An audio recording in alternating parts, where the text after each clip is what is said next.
Making It Personal with Bishop William Joensen on Iowa Catholic Radio and iowacatholicradio.com. Welcome to Making It Personal with Bishop Joensen. I'm Kelly Mescher-Collins with the Diocese of Des Moines.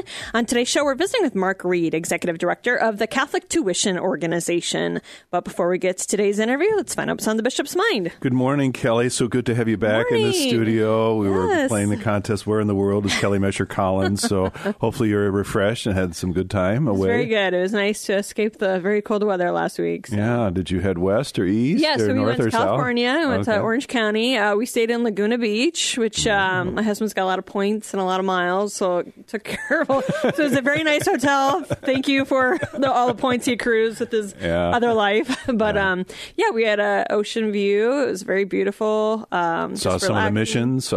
Yeah, we went to Mass at the Basilica of San Juan Capistrano. So we'd been there a few years ago. So it was very nice. We did some hiking. Near in Dana Point, the Dana Point area. Yeah, it's very interesting what they have.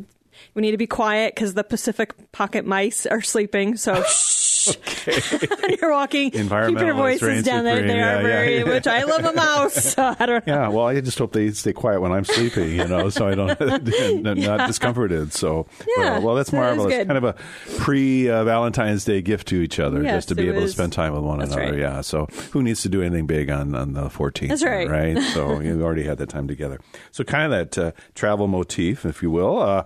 I was fortunate, kind of in the interest of continuing to invite perhaps Mexican seminarians, or tried to recruit priests maybe who could serve people in our diocese, our Latino brothers and sisters, particularly from Jalisco State and everything else. So down to Guadalajara with our Father Rodrigo Landero Mayorga Landeros, to visit with His Eminence Jose Francisco Robles Ortega at Guadalajara. So he was very gracious in his hospitality, sowing seeds. We'll see where it goes, that maybe we can provide some support for him by prayers and everything in the Diocese of Des Moines, and maybe they can see us as kind of a missionary place, just as some of our international priests. So grateful to him and for that brief time there. That's an all new experience for me, and then going to the Shrine of Our Lady of Guadalupe too. Nice. So I have not ever been privileged to make that pilgrimage. So very a pre-Lenten renewal there, if you will, but we're anticipating that for everybody else.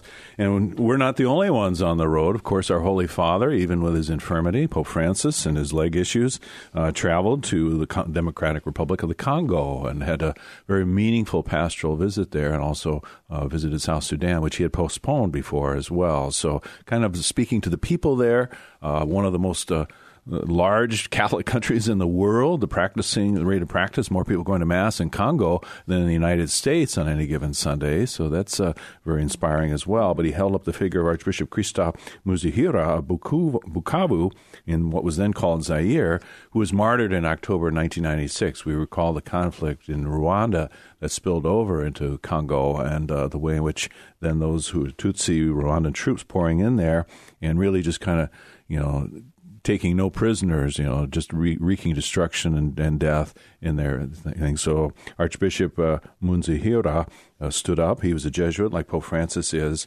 tried to stay back and let some of his aides and colleagues escape, but they too were caught and executed.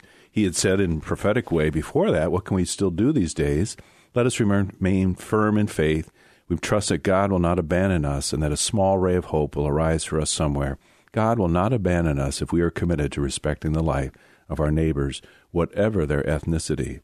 So those are kind of clarion words that still resound in our own time, should speak to us here in the United States as well, as we continue to overcome racial tensions and other things as well. At his funeral, someone recalled his favorite saying, "There are things that can be seen only with eyes that have cried. There are things that can be seen only with eyes that have cried."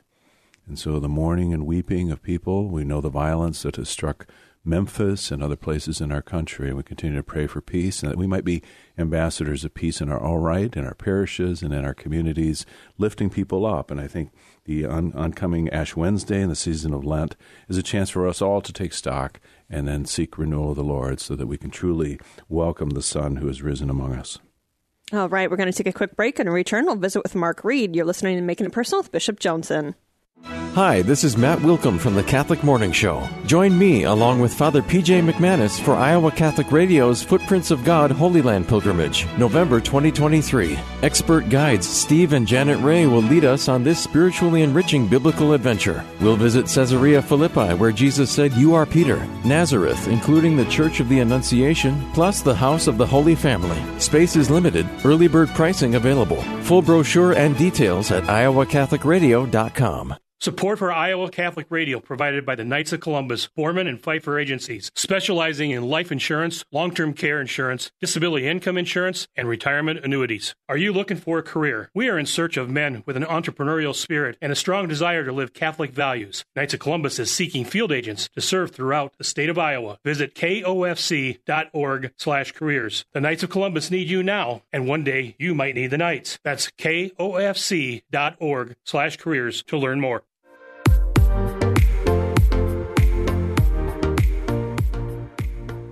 Welcome back to Making It Personal with Bishop Joensen. Our guest today is Mark Reed, Executive Director of the Catholic Tuition Organization. He's here to talk about their work, what's new in 2023, and how people can apply. Mark, so good to have you with us. You've been in the saddle about 9 months or so, I believe, Yes. and succeeding Gene Wells-Thill, Yes. Director of the Catholic Tuition Organization. And so you're not just landing in Des Moines as a stranger in any way, but coming back to us from Benedictine Abbey in Atchison, Kansas. Yes, I made full circle. I grew up in Des Moines, went to Catholic grade school, high school here, and then eventually worked for the diocese in a role with, essentially heading the Catholic Foundation of Southwest Iowa, and then moved away for a number of years and had an opportunity to come back. And we have virtually all of our family now lives in Iowa. They finished it up yesterday, so all of the kids are in Iowa. Grandkids are all in Iowa. Somebody just returned to Iowa, yes, too? Yes. Oh, happy day for you all. It was. Yeah. So everyone is now back in Iowa, and we are closer than ever, and so it's exciting to be back. Well, no, we are blessed to have you in the diocese. And again, you have that network of relationships that you're continuing to build already and things. I think you talk about the joy of having people in proximity whom you love very dearly. You and Kelly were visiting a little bit at the break about the loss of your beloved family pet, your dog, and everything else. Yeah. But even more deeply, the loss of your brother, Deacon Steve Reed, in January. Steve had fought cancer for 4 years. And so, we knew that an end would come eventually, but God chooses that time, right? And but it was a blessing. He died very peacefully, and he lived a wonderful life. So we're very blessed that he was part of our lives. It seems like there were a lot of graces, surrounding his death, and what we would pray from a sudden and unprovided death. Oh Lord, deliver us as Catholics, and every spiritual blessing in the heavens and the sacraments of the Church were afforded him. But now it wasn't always so lovey-dovey growing up as brothers, right? We had our moments. We were brothers, and I can just put it that way. And I was the youngest, so you can surmise what that came out of that. There was a lot of sibling rivalry, between that and my other brother and then my sister. So it was always, but we always had a deep love and respect for each other. Oh, as the youngest, you were the apple of your parents' eye, right? Of course. Yeah. I was the spoiled one, according to them, of course. I can relate to that. Yeah. We could spend the time. But let's not do mutual family therapy here. Yeah. And then Father PJ's homily for Deacon Steve it was wonderful. Very inspiring and moving, too. Yeah. So kind of calling us all to be saints. Exactly. And where we are in the location. We don't have to go off somewhere else. We can do that right here. But so CTO, we've talked about it on occasion here on the show, but lots of things have been happening. It's a shifting playing field in many ways, but still the mission for the CTO to continue to advance education and make it possible for families to avail themselves. Right. We're part of legislation that was done 17 years ago that created what they call state tuition organizations, and we're one of 12 state tuition organizations across the state, and we're the second largest. We have the second largest population of private school students in the state of the 16 schools in the Des Moines Diocese, and so our mission is really just to make Catholic school affordable and accessible to children that otherwise might not, because of their financial means, be able to do it. And so we offer tax credits for donors who give donations to us, a 75% tax credit, which is great. And that really helps us to be able to meet the needs of those kids. Okay. So, and again, families are already, through property tax and other ways, supporting public education. Correct. And then this is a recognition of the opportunity and the choice that could be afforded. It's enabling that. Right. And it's really what's special about it is it's really earmarked. One of the things that is important is that we serve the children that are 400% of the federal poverty level and below. So it's really targeted to those families who need the greatest amount of help. Mm-hmm. And, we're very blessed that our donors really want to support Catholic education, and they want to make sure that these kids have the same opportunities as any other child. And some of our schools, they have up to 96% of their kids getting aid through us. So it's a big deal. It really makes a huge difference in their lives. Wow, that's something. And so we speak of 400% of poverty level. So somebody who doesn't know what that number is might say, wow, they've got ample means. They don't need this. But what is that poverty? So like a family, low. So last year, a family of four, now I'm saying last year in 2022, and they revised the guidelines this year because of inflation. But in 2022, a family of four, that was $111,000 in income. And if you just take the average of what our families are paying in tuition, which, we're blessed that our parishes and everything have been able to help support those schools, but the average family is paying somewhere around $4,500 per child to go to Catholic education. It's higher in the high school levels, but we're talking about elementary. Mm-hmm. If you factor in a family of four, again, it was $111,000 would be 400% of the poverty level, but of the students, which comes in at about what, $28,000? Yeah, but when you factor in the students, the actual students that we granted awards to last year, the average was the family of four was making $55,000 a year, which means they were at 200% of the federal poverty level.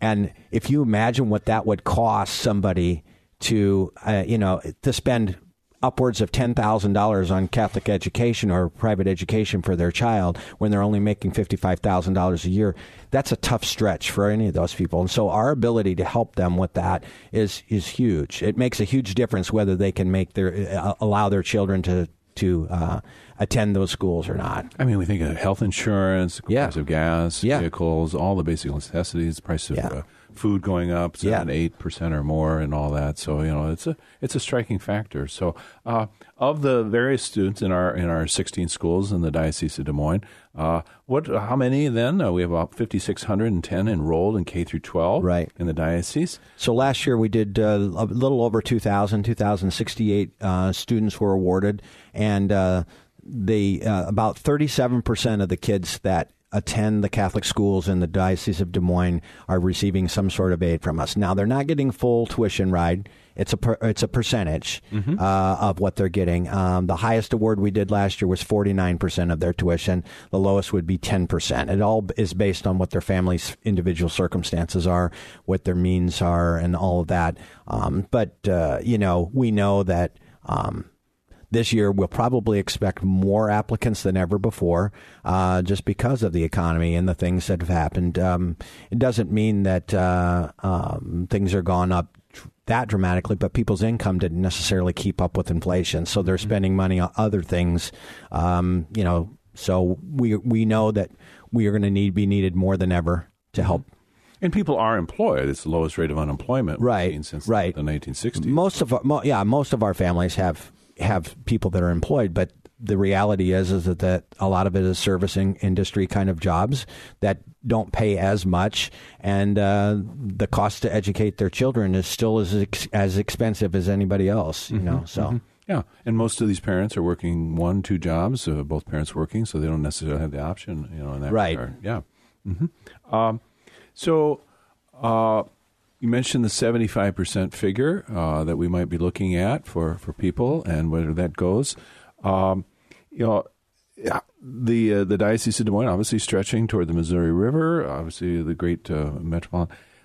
Sometimes people have said, well, people in the metro area of Des Moines, central Iowa, they tend to be, ahead of the curve in terms of locking in the total amount. Now, the amount is being raised to $4.5 million, right? Possible for the Catholic Tuition Organization overall, which is a happy thing, right? Yeah, and ours is based on really, the state every year looks at, they have a certain amount of tax credits that are available.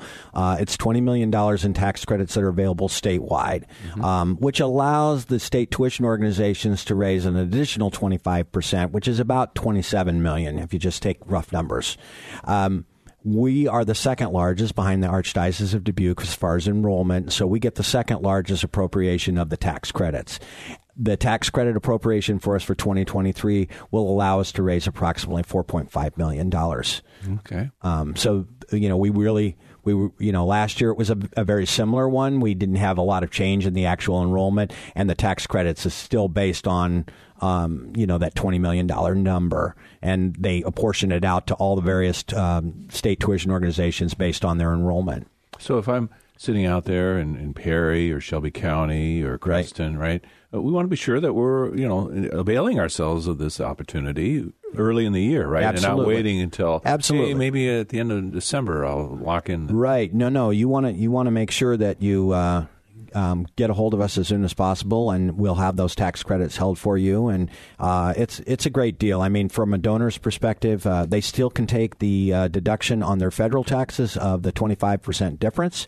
So they get a 75% tax credit from the state of Iowa. They have 5 years to utilize that credit. They don't have to utilize it the immediately the next year. Already I learned something. Yeah, no, you have 5 years to roll that over. And so if you don't take the whole amount, let's say your tax liability for any given year, let's say it was $5,000 is your tax liability with the state of Iowa, and you have $7,500 in tax credits, you can roll that other $2,500 into a subsequent year.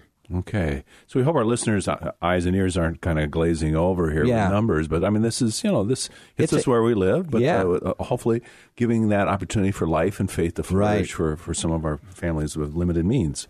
Right. Yeah. Yeah. And the reality is that, again, as I said earlier, we're going to have most likely more requests than ever before. Last year we saw us just from 21 to 22, from the application process in 2021 to the application process in 2022 for our students, we saw a 7% increase in the requests.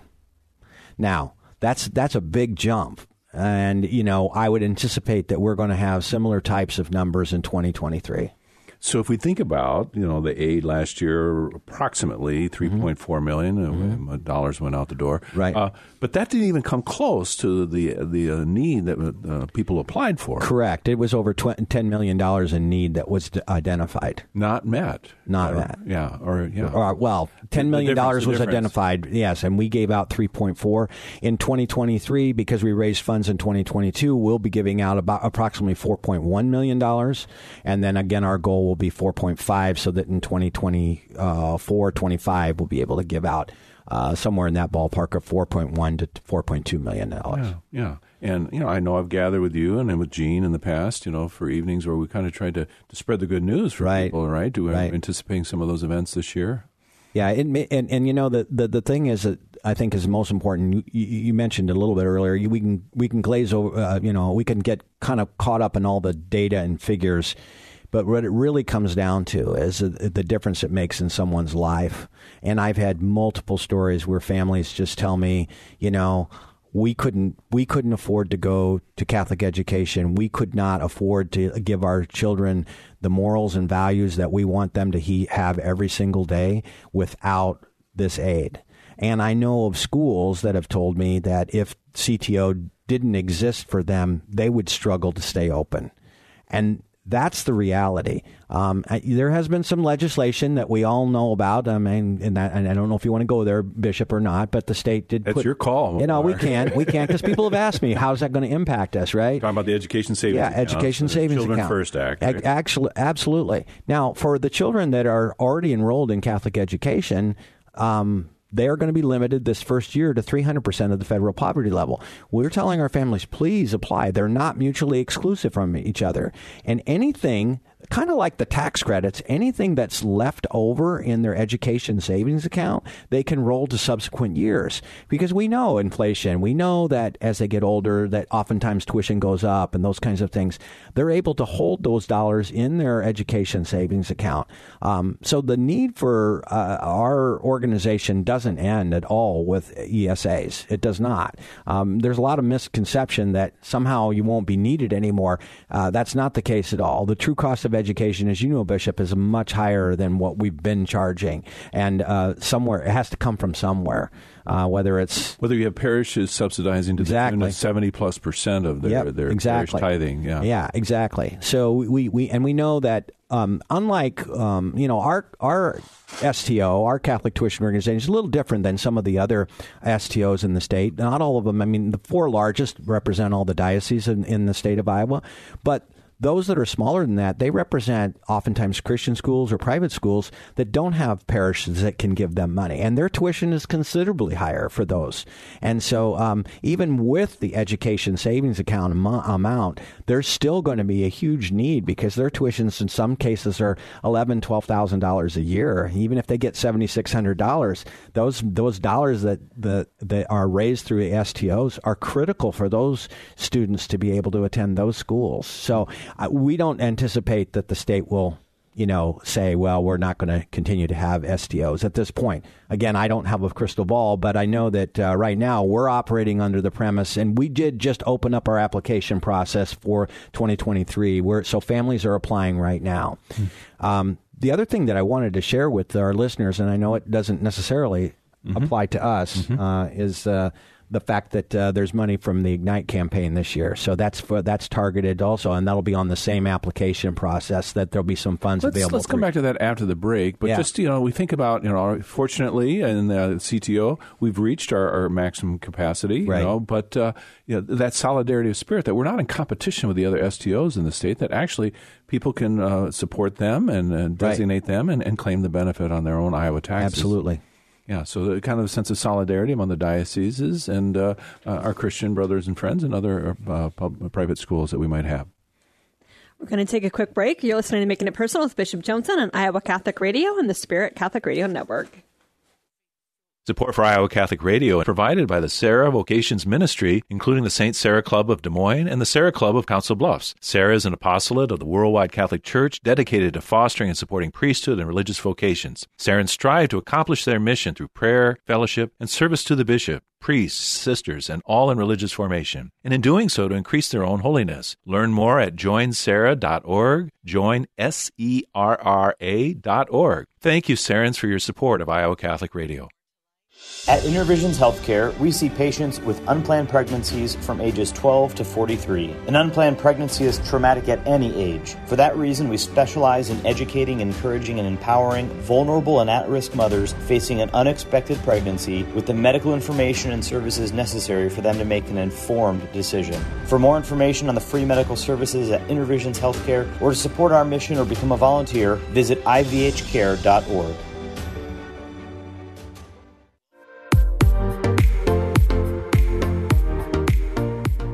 Welcome back to Making It Personal with Bishop Joensen. We are back with Marguerite, Executive Director of the Catholic Tuition Organization.